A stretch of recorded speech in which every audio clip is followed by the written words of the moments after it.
Welcome to Rappahannock Issues. I'm Tom Cohen. And I'm David Kerr.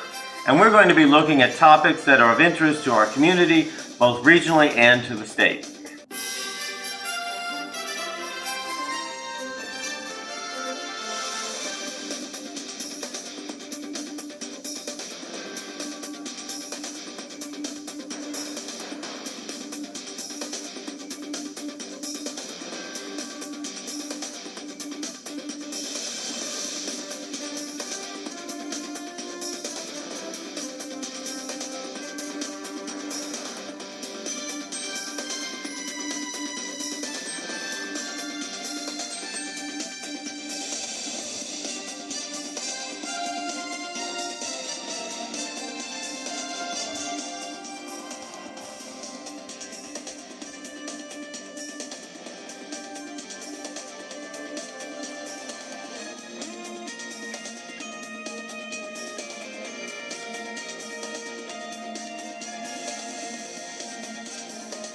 Welcome back to Rappahannock Issues. I'm Tom Cohen.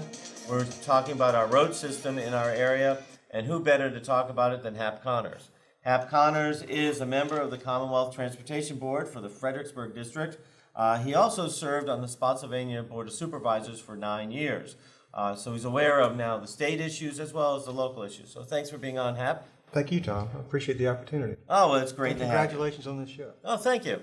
All right, so what role does the Commonwealth Transportation Board play in road programs in our state?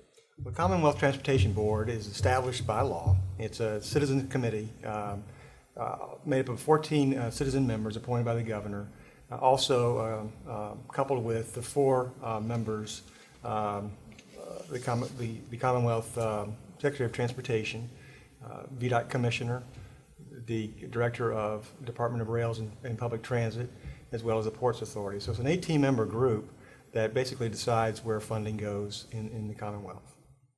And so with a group of 18, that's a pretty large number.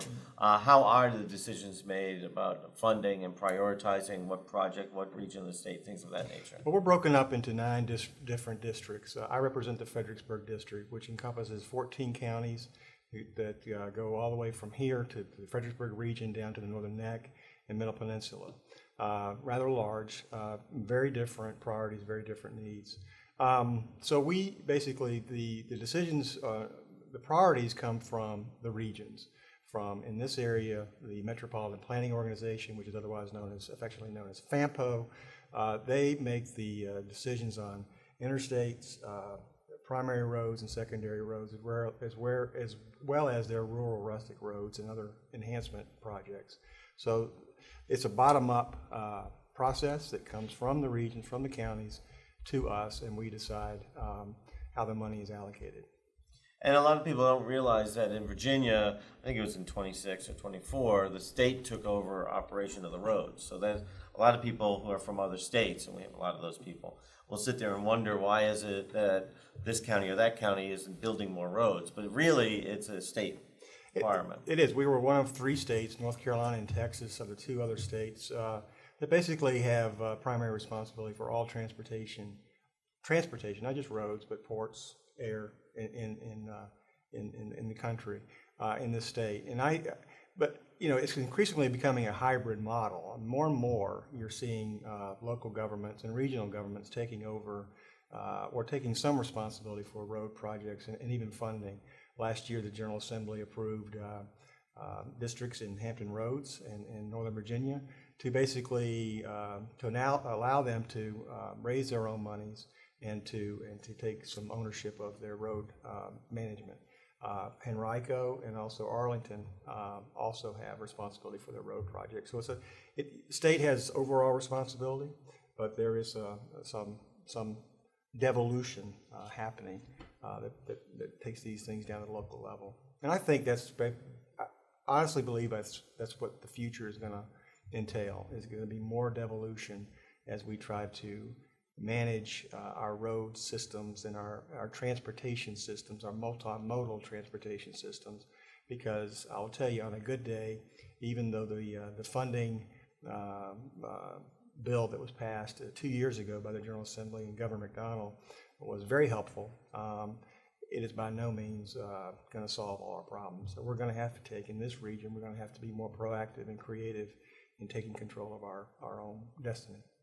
You mentioned funding, and if anybody's been paying attention, with the economy the way it is, the state has less funding.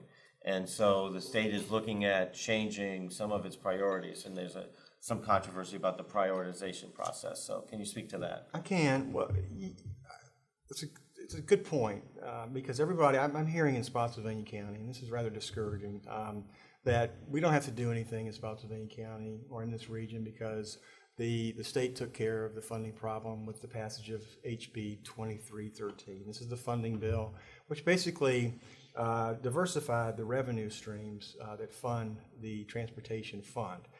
They're based on sales taxes, all kinds of sales taxes, motor vehicle taxes, recordation taxes, all of which have been hit hard during the downturn in the economy. So as good as it was and as necessary as it is, we're still seeing a decline in revenues, and our 6-year program as a result has lost $1 billion so far.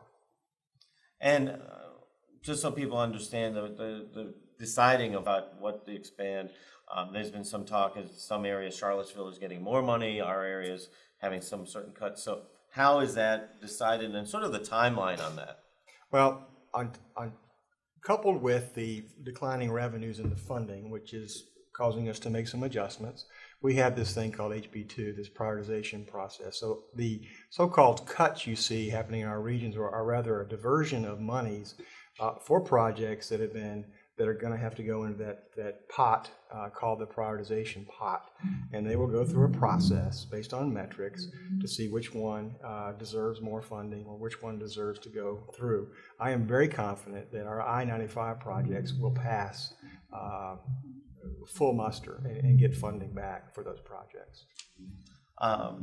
And one of the things that you've been an advocate for is trying to do innovation and sort of using technology. I mean, that's your career is also into that area. Right. So what ideas do you have about trying to bring innovation into our world of VDOT? Well, the first thing we have to do is look at our data analytics. I'm not so sure our data analytics are being utilized as best as they could be. I don't know if we're getting our data from the correct sources, and I'm not sure about the data governance inside VDOT and transportation, and how we're integrating all this data, because there's a huge amount of data out there, and that data is important, and I'm not a geek on it, but it's important because the data fuels like vehicle trips per day. And if we're off on vehicle trips per day, and the projection of those trips in the future, that causes us to over-design projects, which raises the cost of these projects. And I'm not so sure that we're incorporating future projections on how people are going to work. I mean, does everybody need to get on the road at the same time? Is everybody going to be working in office spaces? We're working 24/7. And how are we incorporating all that data into our projections on how we fund transportation projects? And also, I mean, it just has a greater issue about funding. The state is so diverse, and even your area is so diverse. I mean, the road people using the roads down in the Northern Neck are not having the same road issues that we would have up here, and they're more farmers or whatever. And so even that aspect of just trying to get agreement on what taxes to raise or what not to raise is sort of an interesting fight that we have to go with.